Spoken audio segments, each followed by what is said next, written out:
Dr.Voice, the channel for true story lover.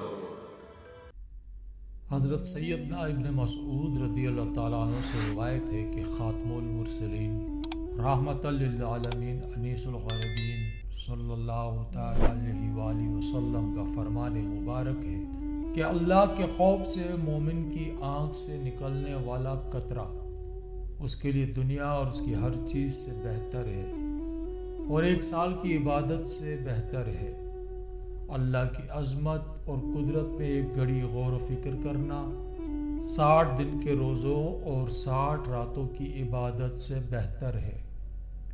सुन लो कि बेशक अल्लाह का एक फरिश्ता हर दिन और रात में निदा करता है कि 40 साल की उम्र वालों, फसल काटने का वक्त आ गया। ऐ 50 साल वालों, हिसाब की तैयारी कर लो। ए 60 साल वालों, तुमने आगे क्या भेजा और पीछे क्या छोड़ा है। ए 70 साल वालों, तुम्हें किस चीज का इंतजार है। काश कि मखलूक पैदा ना होती, और अगर पैदा हो गई तो काश अपना मकसद हयात जान लेती, फिर उसके मुताबिक अमल करती।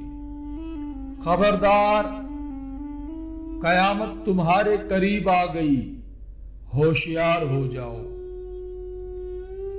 अपने बुढ़ापे को हर उस चीज से बचा जो उसे मेला कर दे, क्योंकि सफेदी मेल कुचेल को कम ही बर्दाश्त करती है।